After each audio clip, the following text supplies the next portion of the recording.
కృష్ణంగా మాట్లాడే హక్కు ఉండొచ్చు, సోషల్ మీడియా వాళ్ళకి మాట్లాడే హక్కు ఉండొచ్చు. కానీ ఇక్కడ నైతికత ఏది, అనైతికత ఏది, ఏది చట్టబద్ధం, ఏది చట్టబద్ధం కాదు, ముఖ్యంగా ప్రజలు గమనిస్తున్నారనే విచక్షణ మాత్రం ఏ రోజు కోల్పోకూడదు, ఎవరు కూడా కోల్పోకూడదు. రైట్. ఒకసారి బాబ్జీ గారి దగ్గరికి వెళ్దాం. బాబ్జీ గారి దగ్గరికి వెళ్లే ముందు గుంటూరు ఎస్పీ నిన్న మాట్లాడారు, ఒక అతన్ని అరెస్ట్ చేశారు, అల్లు అర్జున్ గారి అభిమానట.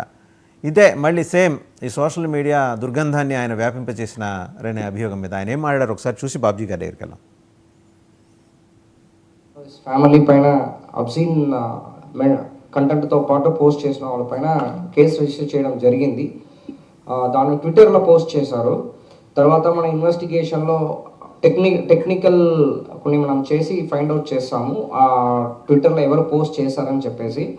వాళ్ళు ఇక్కడ నుంచి కర్నూలుకి వెళ్ళింది, గూడూరు కర్నూలుకి వెళ్ళింది.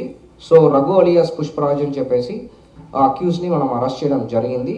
వాళ్ళు మొబైల్స్ ఆల్మోస్ట్ 5 మొబైల్స్ వాడారు. 14 ఈమెయిల్ ఐడీస్ని యూజ్ చేసుకొని ట్విట్టర్ అకౌంట్లో లాగిన్ అవ్వడం జరిగింది. సో అదేవిధంగా దీని వెనక మోటివ్ని చూసామంటే ఇట్స్ అబౌట్ వీళ్ళు అల్లు అర్జున్ ఫ్యాన్. సో అదేవిధంగా డిప్యూటీ సీఎం సార్ ఫ్యాన్స్ మధ్యలో వాళ్ళు వార్ ఆఫ్ వర్డ్స్ అంటారు, అంటే వాళ్ళు పోస్ట్ పెట్టుకోవడం దాన్ని బేస్ చేసుకుని ఈ వ్యక్తి అలాంటి ఒక అబ్సీన్ కంటెంట్ని పోస్ట్ చేయడం జరిగింది. దాని తర్వాత ఈ పుష్పరాజ్ అలియాస్ రఘు పోస్ట్స్ అన్నీ చూసినప్పుడు ఆడవాళ్ళని కింద పడిచినట్టు చాలా పోస్ట్ వేయడం కూడా జరిగింది. దాన్ని అన్ని బేస్ చేసుకొని outraging the modesty of women, తర్వాత సెక్షువల్ కలర్ రిమార్క్స్, తర్వాత క్రియేటింగ్ ఎన్మిటీ బిట్వీన్ 2 గ్రూప్స్, ఇద్దరి మధ్యలో గొడవ జరగడానికి స్కోప్ అని చెప్పేసి సెక్షన్స్ కిందకి కేసు కట్టడం జరిగింది. సో కర్నూలు గూడూరు నుంచి పికప్ చేయడం జరిగింది. సో ఈరోజు కోర్టులో మనం ప్రొడ్యూస్ చేస్తున్నాము. రైట్. బాబ్జీ గారు చూశారు కదా, పుష్పరాజ్ అరెస్ట్ అయ్యాడు. అంటే పుష్పరాజ్ అంటే ఆయన ఆ పేరో లేకపోతే ఎలియాస్ పేరో తెలియదు, మొత్తానికి బన్నీ ఫ్యాన్. ఏంటంటే అంటే ఈ దరిద్రం ఏంటి, ఎక్కడో ఒక చోట కట్టేజ్ చేయడానికి పాప ఆయన వస్తానంటేనేమో రవిచంద్రారెడ్డి గారు రానిట్లేదు. వారం రోజులు ఏదో చేయనిచ్చేయచ్చు కదా, రవిచంద్రారెడ్డి గారికి అభ్యంతరం ఉంది. మీకేమైనా అభ్యంతరాలు ఉన్నాయా ఆయన వస్తానంటే? నాకే అభ్యంతరం లేదు, కానీ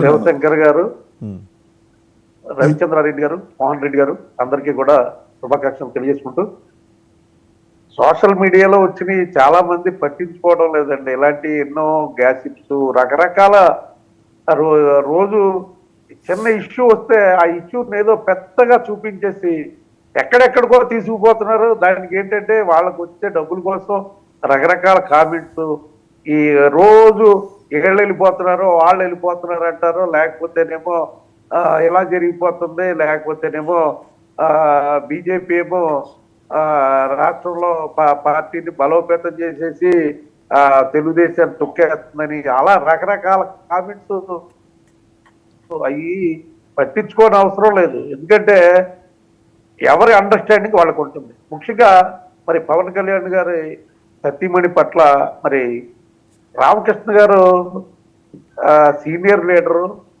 లీడర్ అయ్యి ఆ రకంగా వ్యాఖ్యానించడం అనేది ధర్మం అనిపించలేదు. ఎందుకంటే ఆవిడ ఎప్పుడూ కూడా పబ్లిసిటీకి ఎదరికొచ్చిన వ్యక్తి కాదు.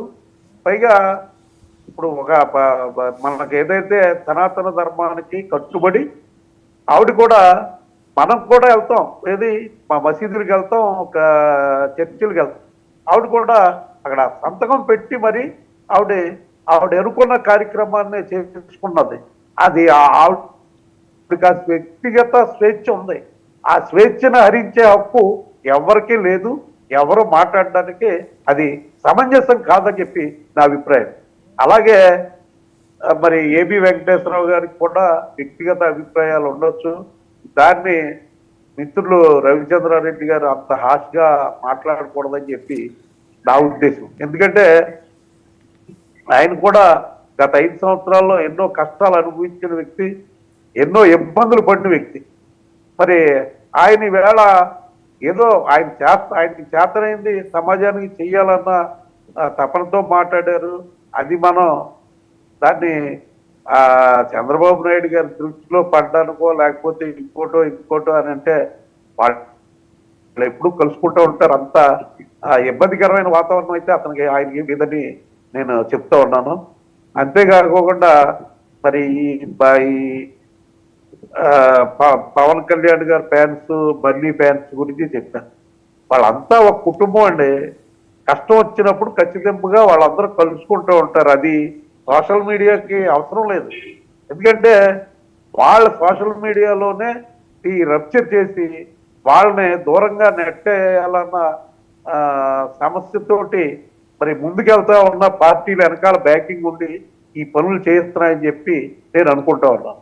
అది కూడా ఎంత మాత్రం కరెక్ట్ కాదు. ఎందుకంటే చాలా మంది ఈవేళ చూస్తూ ఉన్నాం, ఏదో బన్నీ గారు వెళ్ళి ఏదో వైసీపీకి సపోర్ట్ చేసేసినట్టు, కంటిన్యూగా రేపొద్దున ఎలక్షన్ లో దిగిపోయేటట్టు రకరకాలుగా అసలు ఎవరికి తోచినట్టు వాళ్ళు పెట్టేస్తున్నారు పోస్టులు. అదేంటో మరి ఈ సోషల్ మీడియాకి పట్టిన చీడలాగా ఉంది అనమాట. ఎందుకంటే ఏది నమ్మాలి ఏది నమ్మకూడదు అనే పరిస్థితి సోషల్ మీడియాలో నమ్మకూడనే 90% ఉంటున్నాయని చెప్పి నేను తెలియజేస్తున్నాను సార్. రైట్ బాబ్జీ గారు, మళ్ళీ మీ దగ్గరికి వస్తాను ఒకసారి. మరి మోహన్ ఇంకేమన్నా ఉంటే అడగండి. ఉన్నాయి, మళ్ళీ మీ దగ్గరకు వస్తా ఒకసారి. మోహన్ రెడ్డి గారు, వైసీపీ అధికార ప్రతినిధి, వారి దగ్గరికి కూడా వెళ్దాం. మోహన్ రెడ్డి గారు చాలా రోజులైంది, చాలా నిశ్శబ్దం తర్వాత సైలెన్స్ని బ్రేక్ చేస్తూ, ఐస్ని బ్రేక్ చేస్తూ ఈరోజు డిబేట్కి వచ్చారు. స్వాగతం. సో ఆయన ఏబి వెంకటేశ్వరరావు గారు మిమ్మల్ని చీల్చి చెండాడటానికి ఆయన మొత్తం అన్ని సర్వశక్తులు వడ్డీ మొత్తం అన్ని వెపన్స్ రెడీ చేసుకొని మీ అవినీతి మీద, మీ దుర్మార్గం మీద, మీ అరాచకం మీద, మీ అఘాయిత్యాల మీద ప్రతి రోజుకు ఒక అంశంతో వచ్చి నిద్ర లేకుండా చేసి మిమ్మల్ని ఉక్కిరి బిక్కిరి చేయడానికి రెడీ అయి వచ్చేసారు. మీరు రెడీగా ఉన్నారా? Jagan never again.